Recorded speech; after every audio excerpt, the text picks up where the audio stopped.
you know, they're physically there and you can grab them and say, hey, you know, I want to talk to you about this thing. It's actually kind of annoying when someone's in the middle of working for you to be constantly like, hey, I need to talk to you about this thing. Hey, I need to talk to you about this thing. Do you know, let's talk about me and my project right now because it's on my mind. Don't care what you're doing, you know? So I Yeah, think that, like, I worked in an open office in the me last too. office environment that I was in, and I could never get anything done because I was a manager and I constantly had people like, hey, let me talk to you about this thing. Hey, let me talk to you about this thing. Can I grab you for a minute? I don't ever want to hear that again in my life. Can I So grab you for a minute? Yeah. I really enjoy now having, as we will unveil in a minute, a kind of communication system that is like reactive and quick, and you're in a conversation thread, but you can pick it up and put it down when you want, and when you need to focus, you can switch off your notifications and go, you know, write a Yes. document out in peace for an hour. So Yeah, that's quite nice about remote working, I find. definitely.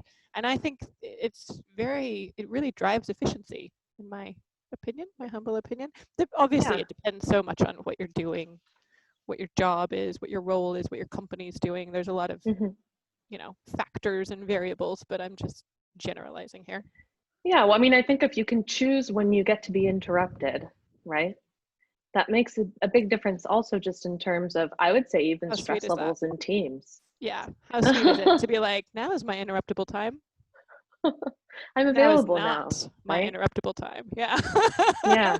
Yeah. The And it power. does increase efficiency. Just even being able to know that you're not going to be interrupted for a period of time, I think allows you to sink deeper into work. Whereas if you're in a space where you're constantly kind of ready for someone to come by your desk, you're sort of a little bit shallower in your focus. 100% So, agree with that. Yeah, yeah. for Yeah. sure. Even earlier today, I told one of my team, like, just ping me when you're done with that meeting you're in and we'll talk, right? And like, big mistake, because it just meant that I kept like looking at my phone. Has he pinged me yet? Do I need to talk to someone? Can't do anything else. Might as well go Yeah. get a coffee, you know. Right. So Right. yeah, it's interesting, the psychology of that. And in fact, speaking of the psychology of it, I have read before. I'm trying to think if I can intelligently quote exactly where I read this. I think it might have been in the book Don't Blink. Mm. Um, Mm-hmm.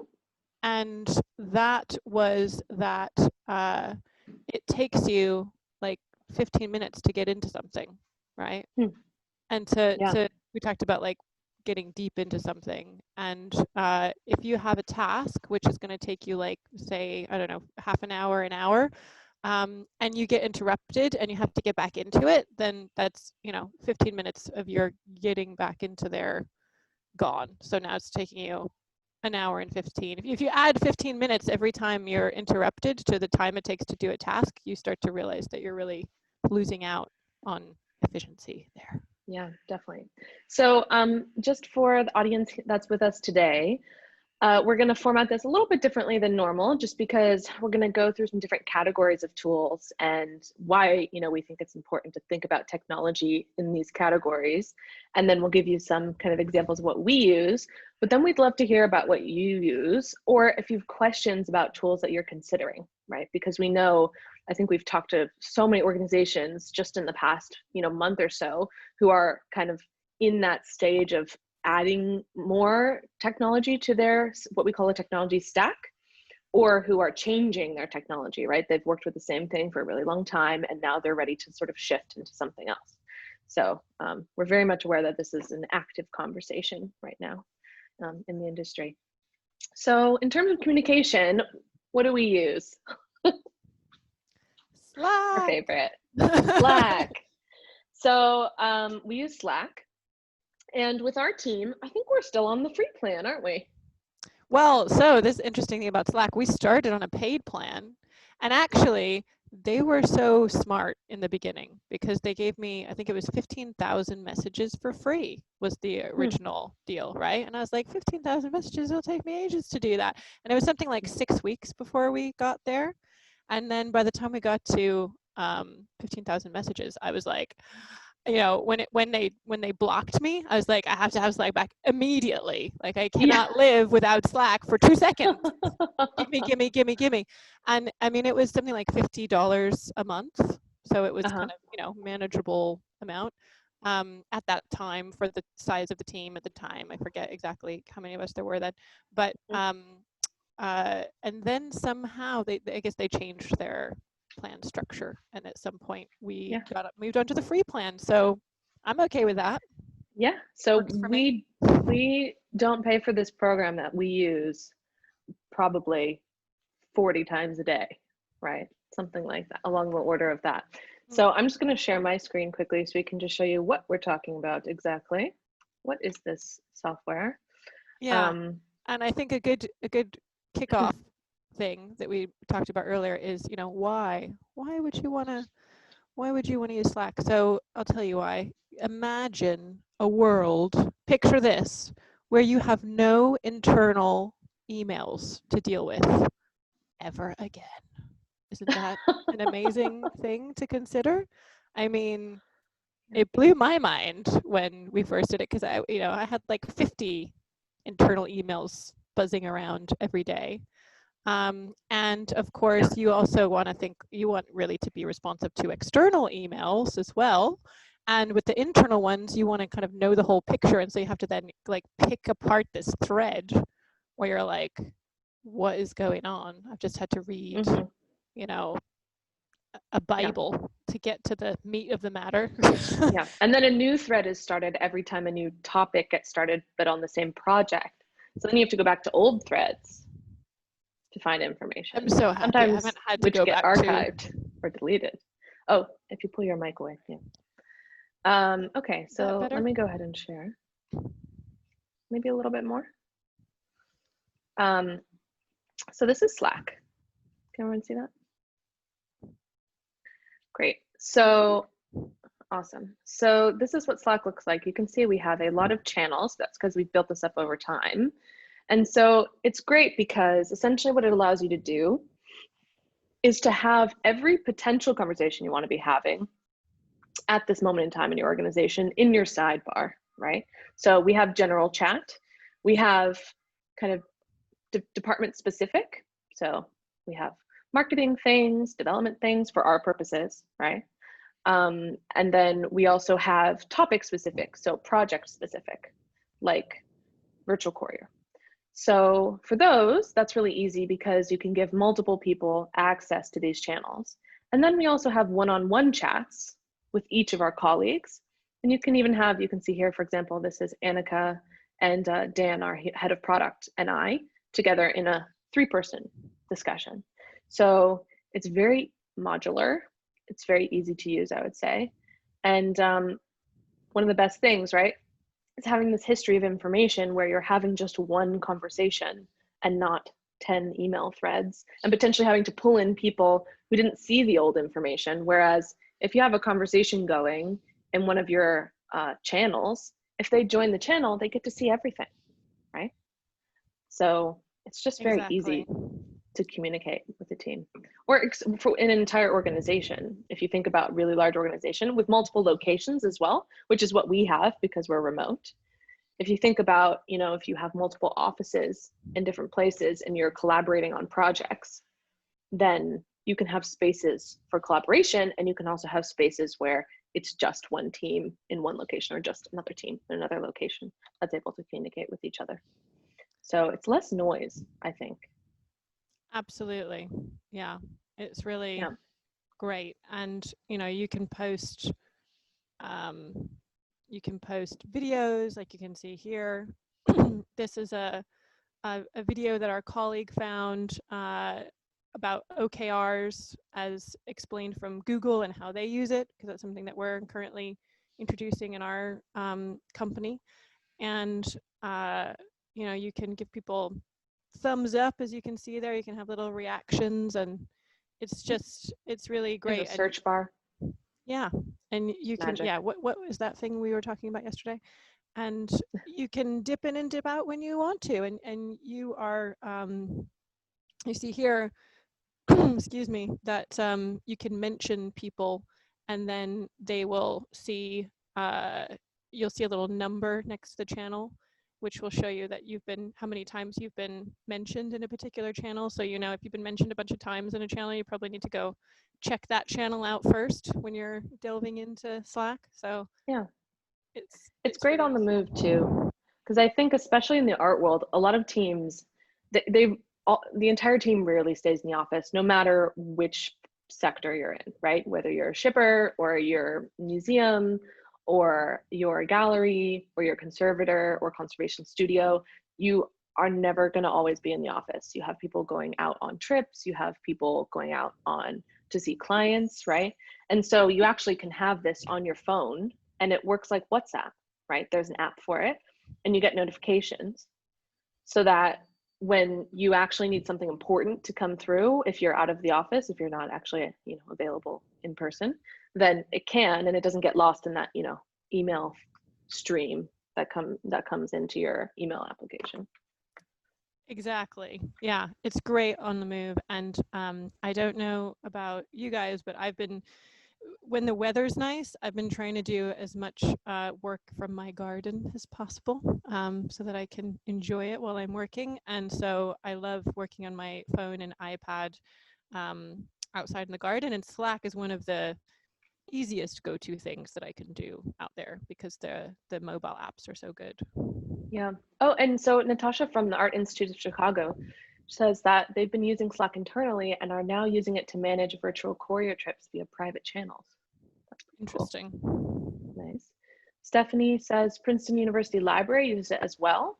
It's great because you don't need anyone's personal cell number to communicate. Yes, agreed. We rarely use, I think you and I, Annika, maybe use WhatsApp, but I don't usually communicate with most of our team via phone, not often. Nope. We have channels for resources, example, computer help. Yes, we do too. We have a technical support channel and fun channels like recipe sharing and pets. Oh, I love that. That's fun. Yeah. As well as project specific channels. Yeah, I think that's the nice thing too, is Slack allows you to build this community. So we have like what we call our random channel, but it's kind of for like personal announcements. And our account manager, Shuk May, today just announced her upcoming art show. So kind of a nice way to. She's got a solo painting show in a Mayfair at the end of the month. So she was telling us about it and posting an article about it, and we were, you know, giving her high fives. Yeah. If you're on here, Shuk May, congrats. Yeah, big up Shuk May. Yeah. So does anyone else use Slack? I'm curious. Any other teams in here that use Slack? By the way, I heard about Slack through my startup CEO dinner network when it first came out. Mm-hmm. It was like one of those, ooh, here's a tip, fellow startup. This is something that we started using, and it was like a revelation to me when it first came out. I was like, wow. Yeah. Artea has been using since inception. I could guess that, Marianne. I could see that. Absolutely. Oh, that's great, Diane.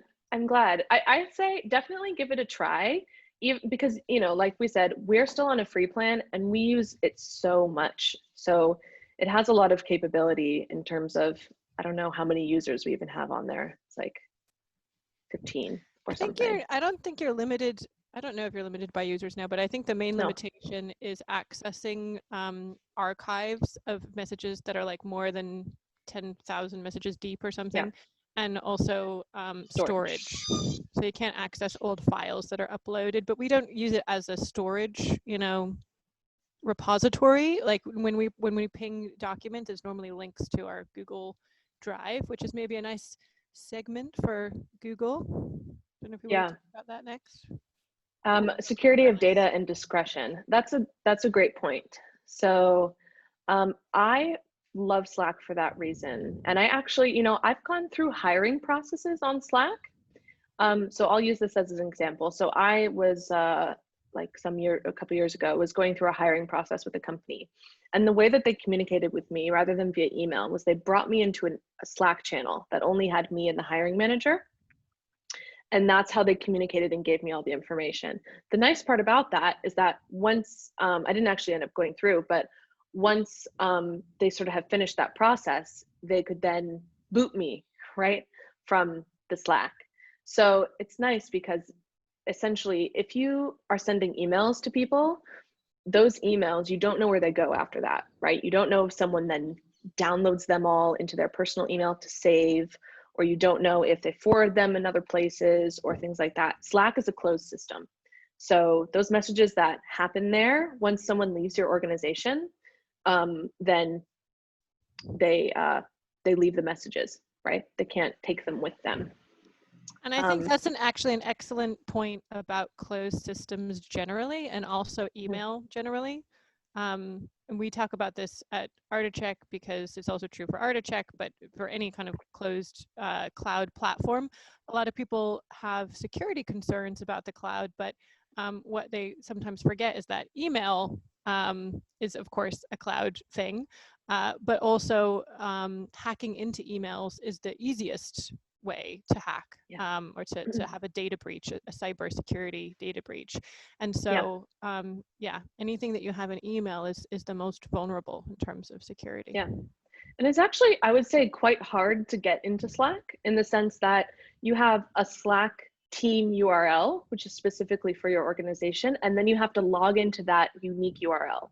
So if someone doesn't know what that URL is, they can't even find your login page, right?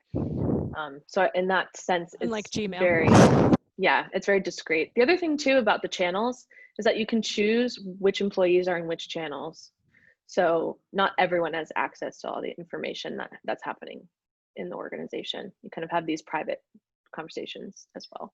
Yeah, and you can also invite guests to specific channels. Yeah. Oh, and Library of Congress uses it. That's great, Sarah. I didn't realize. Very fantastic. Cool. Yeah. And the Collectible Design Fair. Wonderful. And yeah, Miriam, there is an interface between Slack and Google Drive, which is very helpful. And Donna says, how does Slack compare with Microsoft Teams? I think it's separate from Microsoft Teams. I know that they have a chat style function, but I think Slack, it doesn't even compare. It's kind of a different system. So I think the other thing that we use for communication, just in terms of, talking about kind of reducing those meetings, those kind of impromptu meetings where you get pulled up from your desk to go do something at last minute.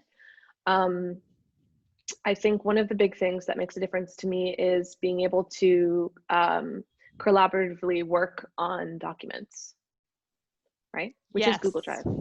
Absolutely. The wonders of Google Drive.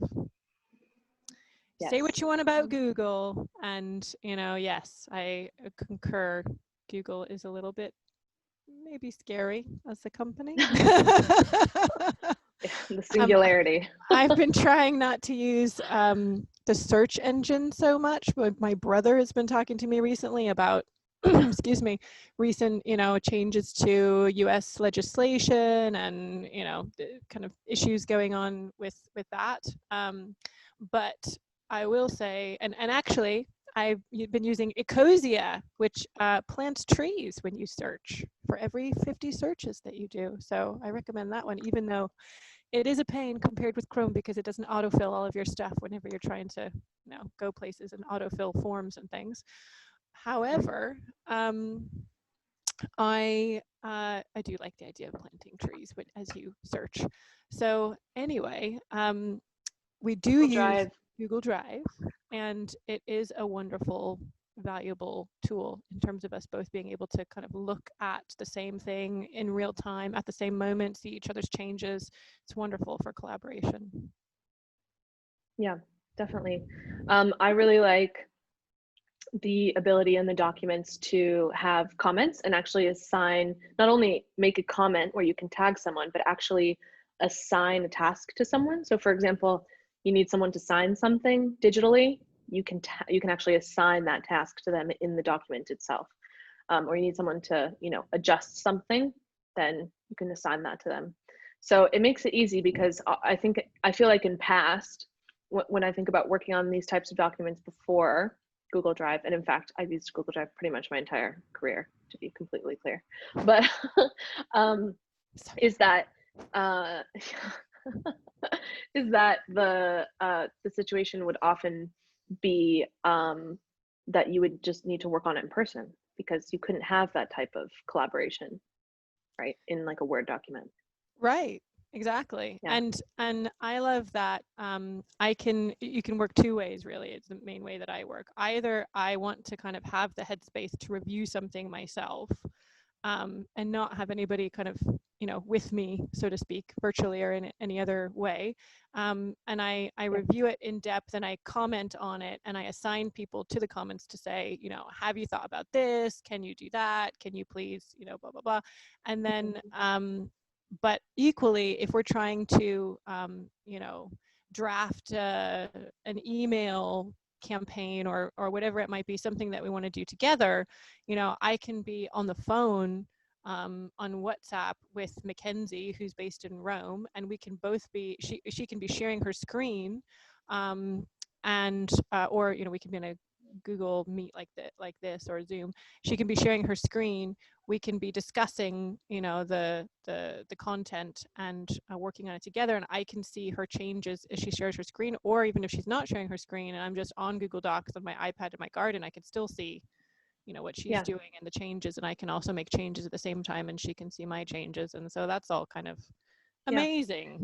And I will say the biggest thing that I think the issue I had initially with Google Docs or Sheets or whichever, that it didn't have was, the ultimate Microsoft track changes, which I think for a lot of people was a big issue, particularly if you think about those who have documents that are like legal documents. So a lot of us, particularly in the art world, work with agreements, right, and contracts. And so in those cases, then you need to be able to actually track what's been removed, what's been added, because if you remove something that actually has to legally be in there, that's a problem. And this is something that actually comes from my father, who's a lawyer. He, track changes in Microsoft is the end all be all for him. But Google now has this, and they actually have it in two ways. They have both suggestions, which allow you to suggest things without actually making changes. And then they have a version history, which I find super helpful. Yeah. Which I think is even more agile than track changes, actually, in terms of how it works. So it's kind of interesting to see, if as you grow with this technology. I've been using Google Drive pretty much since it was invented. Since high school, I've been using Google Drive. Wow, it's amazing how quickly technology has changed, because when I was in high school, and I'm not that much older than you. No, you're not. You're not. When I was in high school, I was in the first high school to have emails for students. Wow. Right? So not that long before you were in high school using Google Drive. Crazy. Yeah, I was in Google Drive, and I was that really nerdy kid who really liked technology that had a laptop where the top part revolved and flattened into a tablet that I could write on during class. Whoa. I was really cool. Well, yeah, I'll bet. Well, me and my friends in the computer lab were chatting online in the same room. Well, because email was so new and like exciting and instant chats. Anyway, we used pigeons when I was in school. Chris, you're writing to all panelists, by the way. For anyone who's asking questions, please make sure that you change your setting just below to being all panelists and attendees, just so everyone can see when you make funny comments. Actually, specifically, that last comment was really helpful from C. Raman Schlemmer, which was in response to, I think, a question about access and if everybody. So there's one. Yeah, he was talking about if he was just checking, does everyone in the team have access to all past files? And the answer is no, right? In fact, for Slack, that you can choose who has access based on the channel access. They only have access to messages and files in the channels that you've given them access to. Right. So it's very modular in that sense. Absolutely. So yes, Google Drive is a beautiful thing. You can also you can share it with others, and you can revoke access when that makes sense. The only thing which I found kind of annoying in the past is that not everybody has a Gmail, and so you might share a Google Drive document with someone, but it might be more difficult if they don't use Google Drive for them to interact with you. But that's not the case anymore. Exactly. It's easier They've now. updated that. It's great. You can share, as long as you share the link, anyone can edit it anonymously. It's great. Very cool. Okay, so that's kind of our communications section. So does anyone have any questions or comments about communications tools, technologies, ones that you're looking at, how they compare? I've done, technology surveys for different companies in terms of deciding on the technology stack. So the pancake stack of all the technologies that the company will use. So I'm pretty familiar with pretty much anyone that you might bring up. WhatsApp and Zoom, yes, of course. I mean, these are definitely tools that we're all using. Our goal in this conversation was definitely to go beyond the Zoom, is what our kind of brief was. Well, that and sorry, we've all been using Zoom, right? Indeed. And speaking of Zoom, one of the things that we recently discovered is that now you can record Google Meet videos, which we find really handy, because in our company, our emails are Gmail emails, and we use Google Calendar. And so when we create an invite in a Google Calendar to our colleagues, it will automatically add a video call. When we all join that video call, we can now hit record if one of our colleagues is unavailable for that meeting, but we think that it would be useful for them to review the meeting later on. We can just hit record. It will go straight into the Google Drive of the meeting organizer, and they can then just share it with the person that couldn't attend. So definitely, that's been really great, especially because we have a few timers. Yeah. So let's see. Let's talk about project management a little bit, because we mentioned Monday just before. Let's see. Sarah Duke, U.S. government forbids employees from downloading Zoom onto work computers. Yeah, well, I'm not surprised. They did have some security scandals earlier in this year. Do you know what is funny about that, though, is that the thing that everybody hates about Zoom is the fact that they will provide people who are on the free version, they will provide the data to the U.S. government. So it's the government that's creating the problem in a way. It's funny that they won't let their people use it. Yeah. Anyway, kind of meta. Sorry, I was speaking about Zoom, the program we're on right now, which we use for webinar purposes, but all of our meetings happen on Google Meet. I wish Google came out with a webinar software. I'd be very interested to see what that looked like. I bet they're working on it hard at the moment. I bet they are. Yeah, I would think they are. Yeah, WebEx, definitely Microsoft Teams. I know a lot of people use Microsoft Teams. I think that's kind of the big alternative to the Google system, is the Microsoft system, especially since Teams came online, right? Because before that, it was kind of Microsoft email and Microsoft Suite, which were not that well connected, but now they are. I have to say, I'm not a big fan of Teams, just because, and I don't use it as my primary system, so maybe it's partially just a lack of familiarity on my part. But I often find when I'm invited to other people's Teams invites that the invites look a bit weird in my Google Calendar. It's not clear who's involved in the meeting, but you have to go down to the bottom to see who actually invited you to that call. And you don't see them at the top. So so we had a recent external meeting with an art fair, and that was the case. Like for me, because it was an important meeting, I would have liked to have seen kind of flashing lights, this is your big important meeting, but instead it looked like it might have just been some random task in my mistake. Yeah. And, also, when I then click on the link, I have to sign in. It's asking me if I want to download an app. Like there's a lot of steps. It's not as slick, I don't think, as as Google. Hopefully they'll get there. I'm sure they will. It's kind of newer for Microsoft to be doing all this stuff.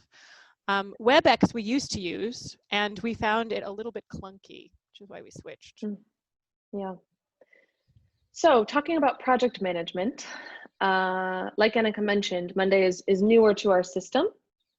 And we use Monday, which also has a free version, but I think the paid version is more robust. Although when we're speaking paid, we're talking, I think the lowest tier is something like $5 a month, something, right, per person. That's per person, so it depends on how big your team is. Depends on your team size. We ended up pretty quickly increasing our subscription amount from free to several $100s a month in our case, but we felt that it was worth it. Because month or year?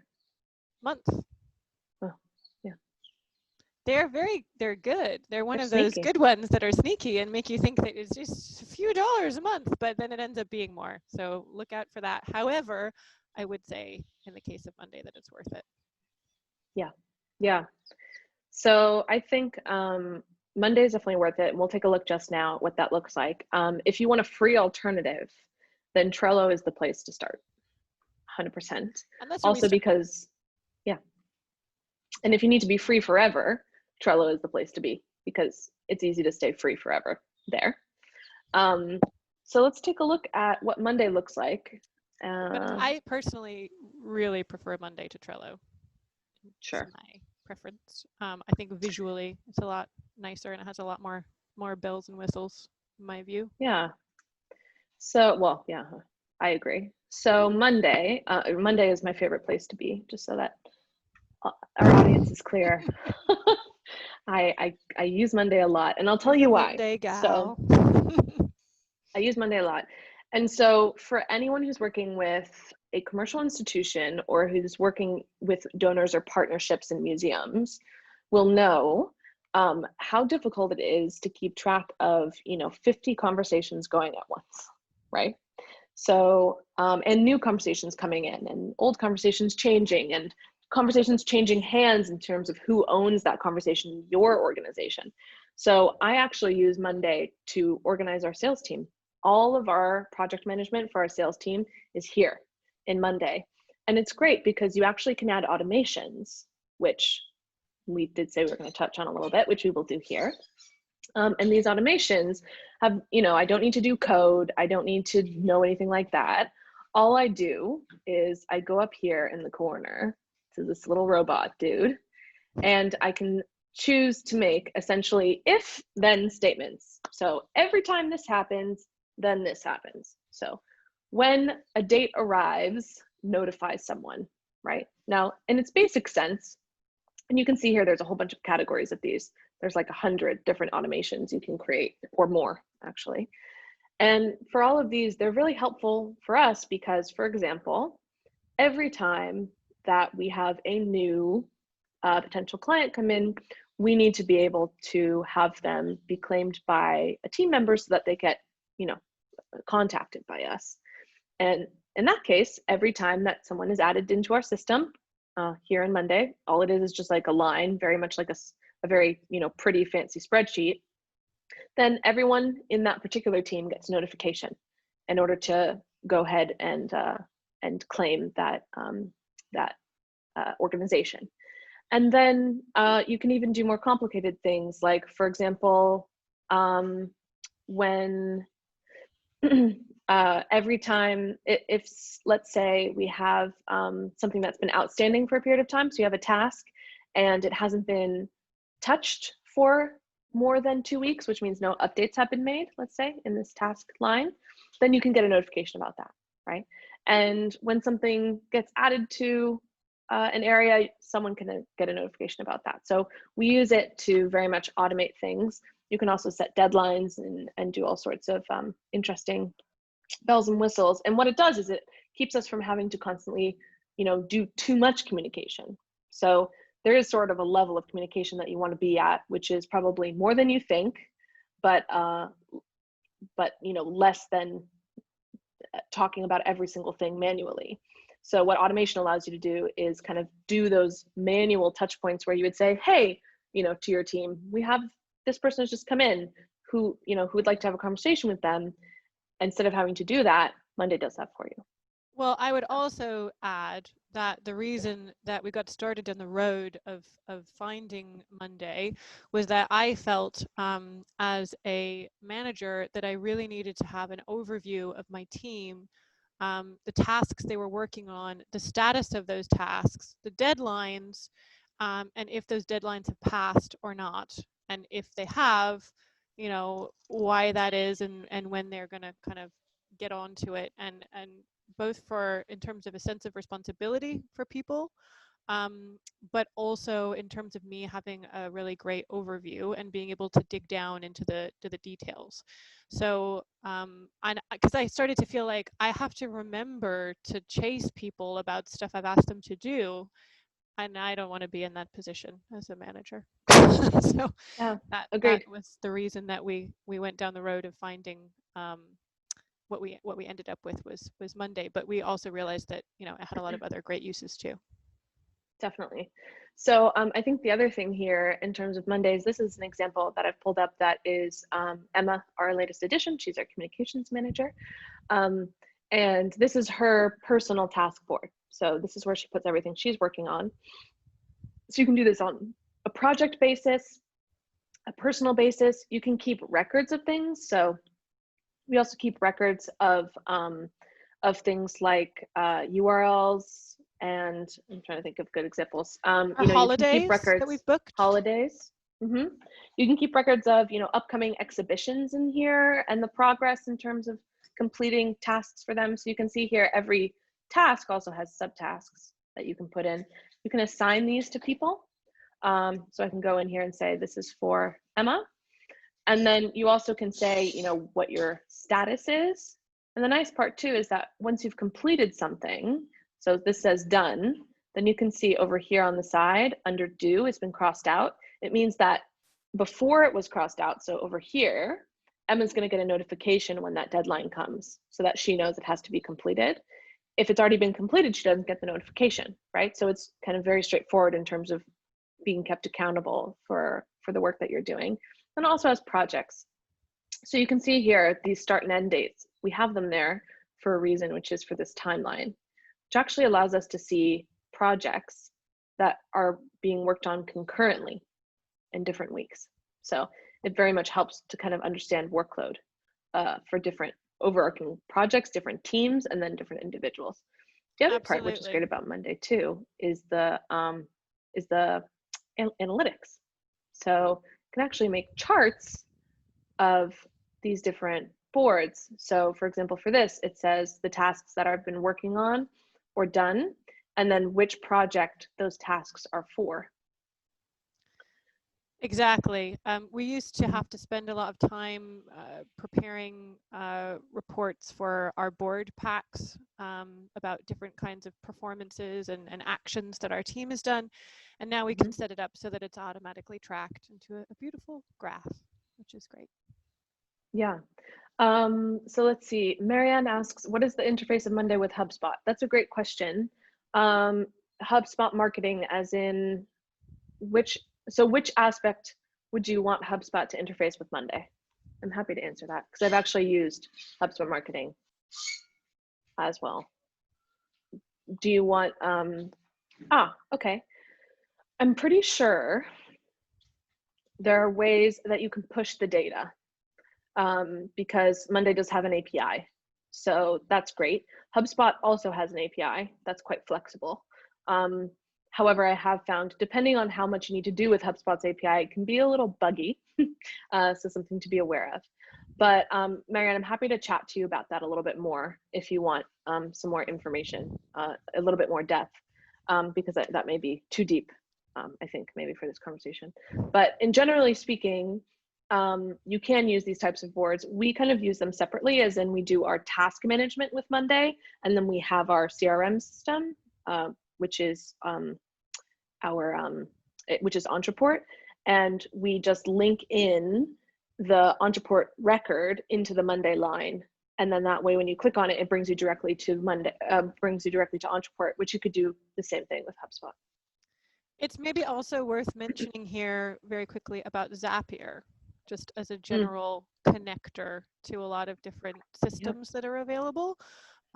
Because, you know, this brave new world of specialist systems that do one thing really well is not going anywhere, people. This is the future. And so one of the challenge, I mean, which on the one hand is fantastic because you get pieces of software that are really tailor-made to a particular workflow and thing that you need to do, and that's wonderful. But the challenge with that is that you have like all these separate systems, right? So they all need to speak to each other in some way, and that can be the biggest headache for different organizations, is getting these things to speak to each other.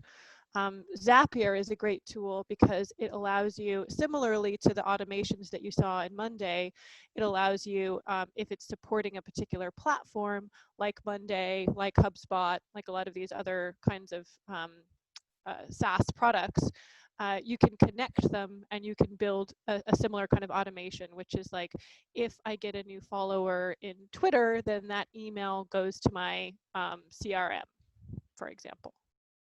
Yeah, Zapier is really helpful, and you can also, that was something you can also use for free in the beginning. It gives you a certain number of zaps, is what they're called, so times that task is completed for free. So definitely something to check out if that interests you. So I think I'd be interested to know project management tools that those on the webinar use. So does anyone else use any others? Any other tools that you like? So we've mentioned Trello and Monday. Do you use either of those, or do you use others that you prefer? Or you use none, but you're curious about a couple of them that you're looking into? Basecamp is one that we used in the very early days. Yeah, Basecamp used to be really cutting edge, and it's just not anymore. Haven't heard of that name in a while. Yeah. Yeah. GitHub. Yeah. GitHub's a good one. We use that too in our development team. Definitely. I thought GitHub was a repository, though. Is it also project management? I didn't realize that. Yeah, I prefer dev, I think. But I couldn't get buy-in. Oh, okay. Happy to talk about that, Elizabeth, if at some point you'd like to. I have quite a bit of experience introducing project management software to teams. It can be tricky at first, I will say.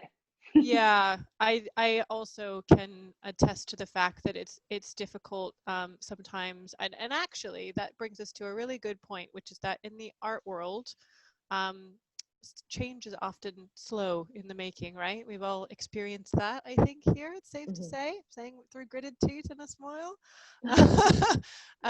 So it might be challenging to get your teams to change and try new things, but I think that one of the positives that we can take from these unprecedented times that we're in is that we really need to.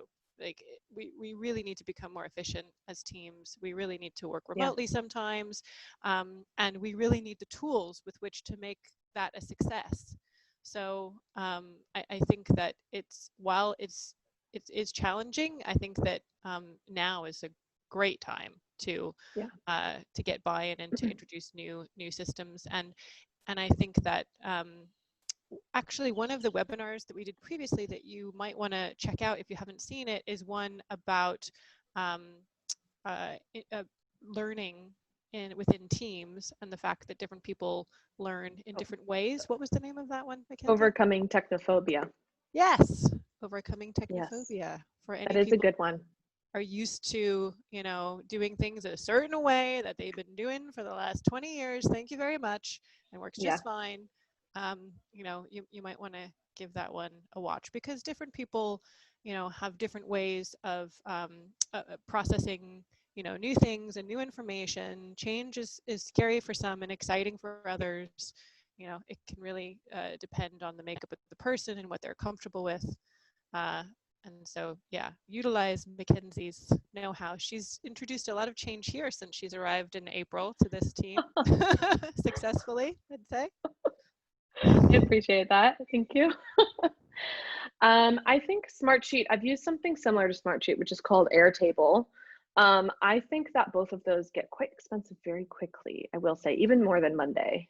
I think also Smartsheet and Airtable, which are just essentially really modular spreadsheet systems, are can be a good stepping stone, but it's really easy to get stuck in them, in the sense that once you move your information over, it's kind of hard to get it out, because it's kind of like moving it into an Excel file. So you can pull it out, but if you want to make a jump to really agile project management, try your best to get kind of fully over the hump into something like Monday or ClickUp or Trello.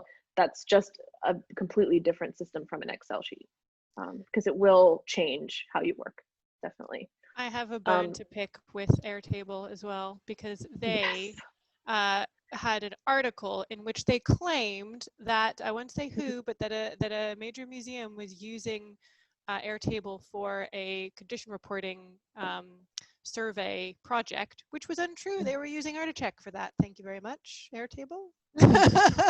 So yeah, yes. Let's see. Oh, the Princeton Photographs Division of the Library of Congress uses Trello. That's great. That's good. The one thing I will say too about these project management tools is that, particularly for the ones that have a free option, I would say ClickUp is one of my favorites, that has a free option. So does Trello. And if you can't get buy-in from your team initially, just start using it for you, right? Use it for your tasks, and you'll notice other people noticing you doing that, right? And they'll ask you, done quickly, getting stuff done, exactly. You know, what are you using? What is that, right? They'll see it on your screen, or you'll maybe reference it in a meeting, something like that. And you know, people will just start to get kind of comfortable with it being there, with it being around, and that then, you know, within a couple months, you may find that it's a little bit easier to kind of introduce the concept of then using it as an entire team. Yeah, and I would also suggest, in fact, we've just recently adopted a new platform for OKRs, 15.5, which I think we're going to talk about in a minute.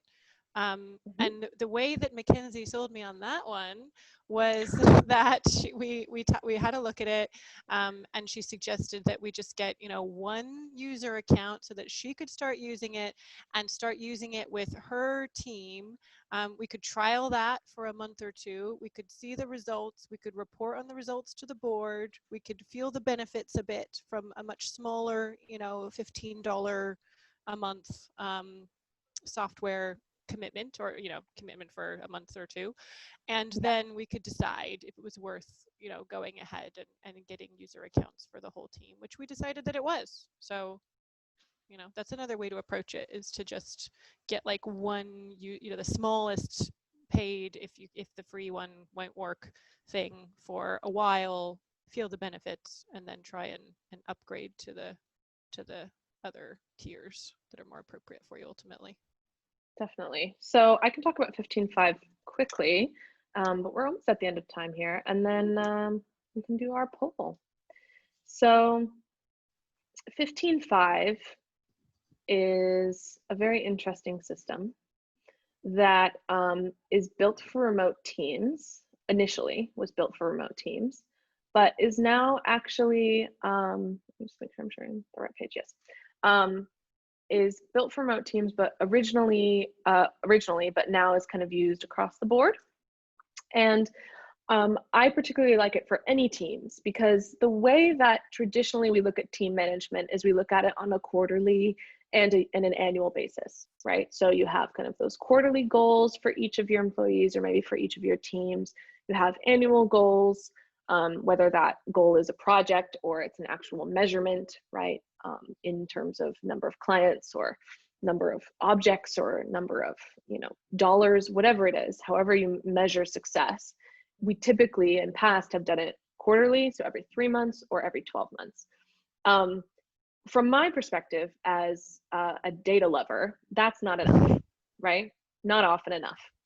If you find out after 3 months that someone has not, you know, done what they need to do, it's too late, right? You can't fix it, it's over.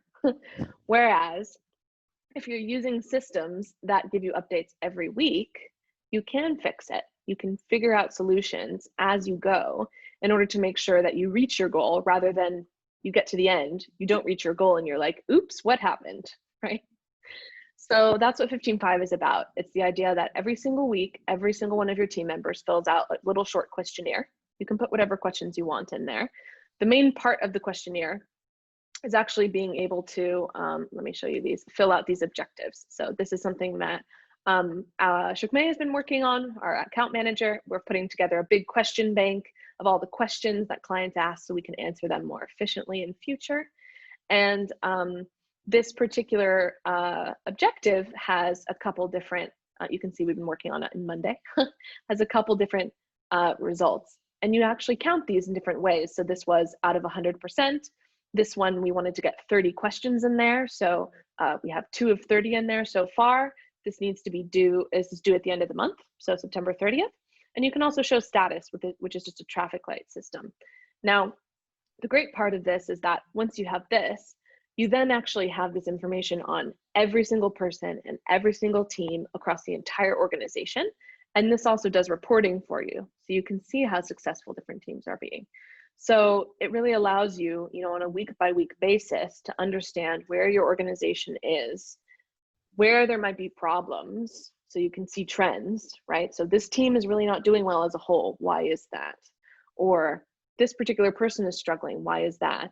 And in addition to just making sure that your team feels like they're being checked on regularly. So a big part of the 15.5, which is required in every single 15.5, is how do you feel at work this week, 1 to 5, right?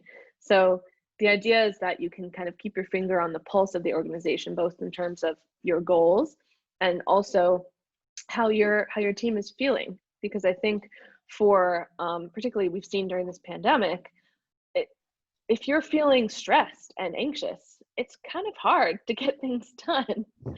And if the organization can help with that in any way, then work is just going to go better. So absolutely. And also I think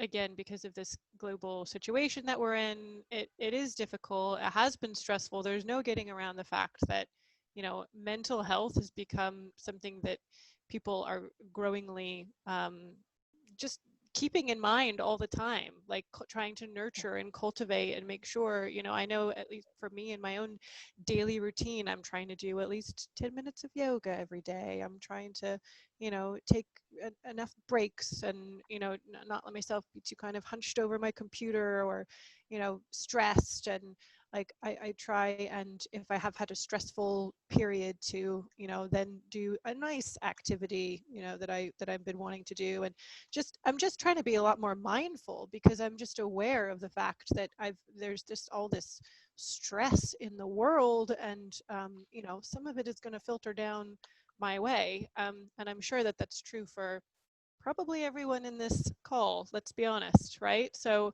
I think that nurturing teams is more important now than ever. And especially if your team is kind of newly remote, if they've just become remote during this situation, even more so, because they're not used to being so isolated in a work environment. So it's really important to do a little, kind of sense check on how everybody's feeling as regularly as you can.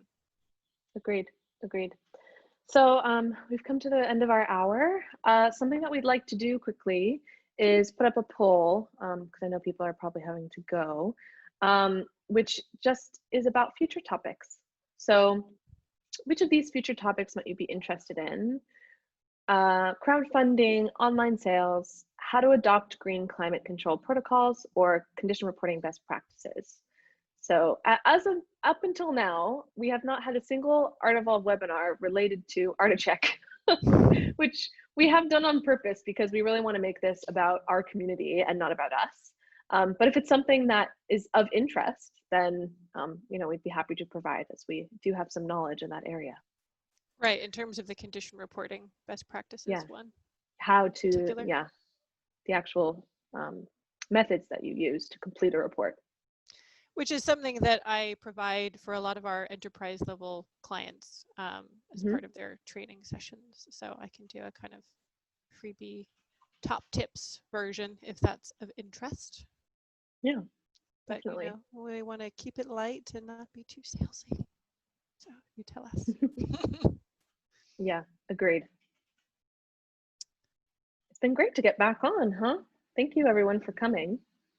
Yeah, we've had a little break for August, so it's nice to get back in the saddle.